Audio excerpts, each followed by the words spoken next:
and welcome to The Piece of Persistence. I'm your host, Abigail Wright, and today I have the privilege of introducing you to an incredible woman, my friend Annie Small. I've known Annie for a few years now, and I've always known her to be a happy yet formidable force. I actually even got to see her test for her black belt successfully last spring at the Aikido schools of New Jersey, where she's been training for the last 10 years. And she's also quite a formidable force off the mat as well. She has 27 years of experience in the financial industry, and she's currently working as a business development director and relationship manager for a world-renowned investment firm. As a wealth manager, she specializes in understanding the financial landscape of each client in order to assess and address their needs. She believes really strongly that trust, respect, knowledge, integrity, and hard work all form the basis of a successful long-term relationship. And she and her husband Danny love to travel, and they also donate their time together teaching younger students at the dojo. It's just another example of her ability to sustain and build great relationships. Annie, thank you so much for asking me to come and speak with you today on The Piece of Persistence. Well, thank you very much, Abby, for being here, and it is an honor to be a part of this project. Oh, thank you. So I'm really curious, Annie, what drew you to the financial industry? It's actually very interesting. I started out as a bank teller. I was always intrigued with numbers. I was very good at math, and taking, courses in school and going to college for that, it just drew me to it.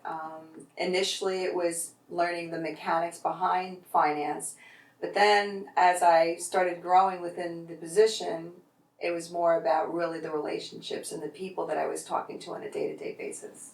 Tell me about how the recessions have affected you personally, and have they affected your work with your clients?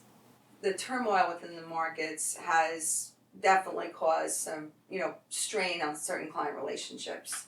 But what I have found is, as long as you're making the phone calls and you're not putting your head in the sand, and even if you have to give clients bad news, the fact that you're just consistently reaching out to them and talking to them, they're willing to take that as opposed to being ignored.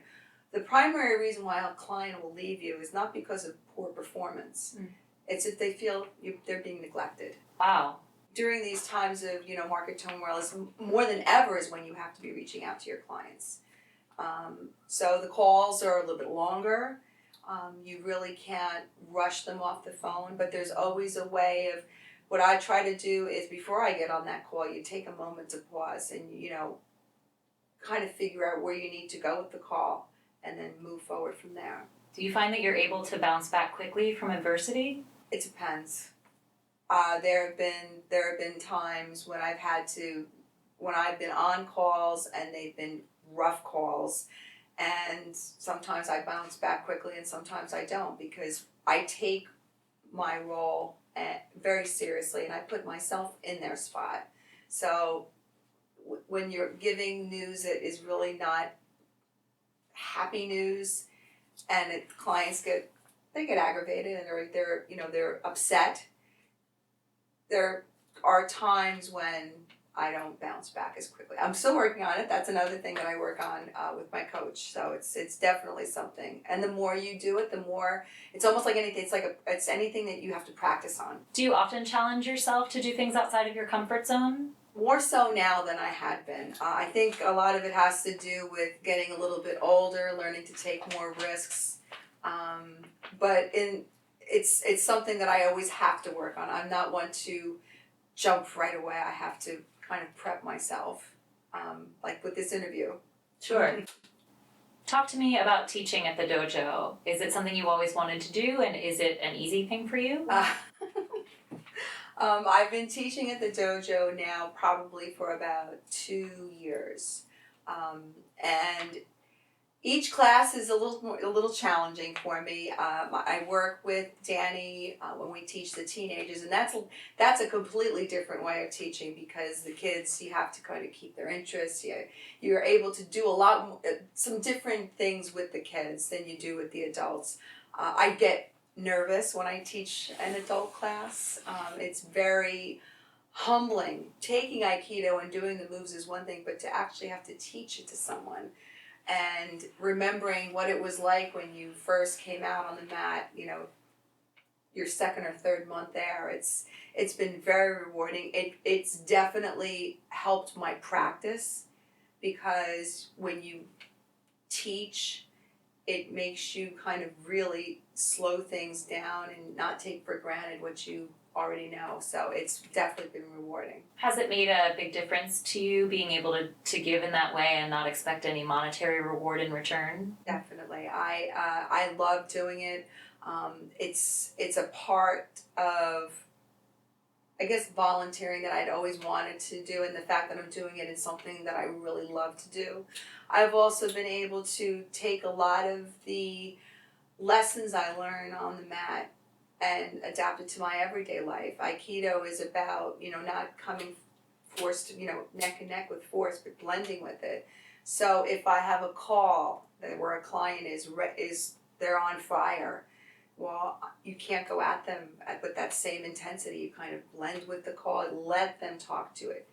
Let them get everything out, redirecting it. So the lessons I've learned on the mat, I take everywhere. That's a great skill. You travel a lot. Were both of you just sort of like that, or did you make a conscious effort to make a habit out of traveling? Danny did travel a lot. As a child, he spent summers in Vermont. I led a very sheltered life. I grew up in a very strict Italian house, so we really didn't go out on vacations. It wasn't until Danny and I started dating, and he showed me a lot of different ways to live life, and how you can just take a littlest trip and just enjoy it that way. That's very Aladdin of him. It's very Aladdin of him, yes, exactly. It was very enlightening. It still is till this day. That's great. So it sounds like Danny really transferred that passion to you. He opened my eyes and my mind to a lot of things. So it's been rewarding and Sounds like fun. a good partnership. Yes. Do you have any habits or traits that you'd attribute to your happiness and success? I have an amazing and wonderful network at home with my husband.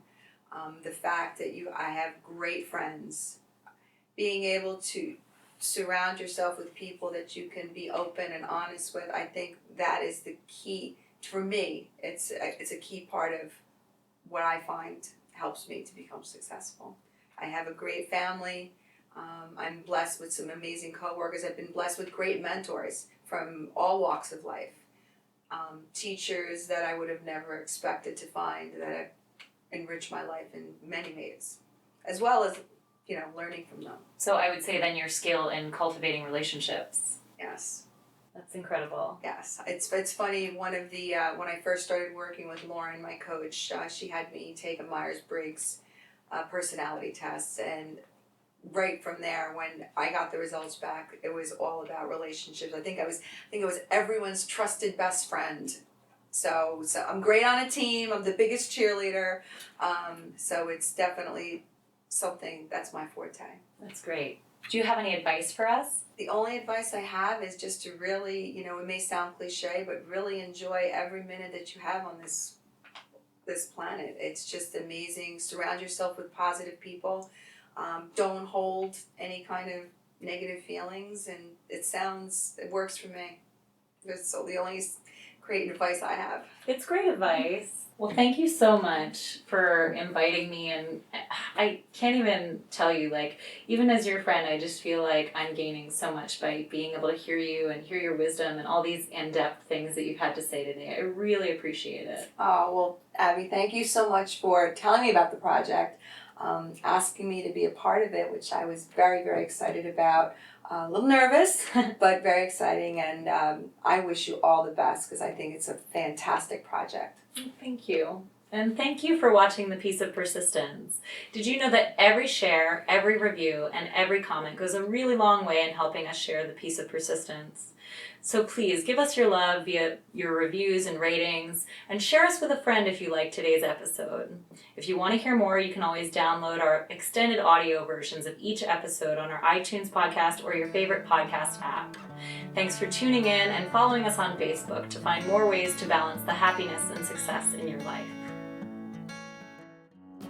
But have we forgotten what really makes us sing and dance at night? It's the people around, and our dreams that lift us up.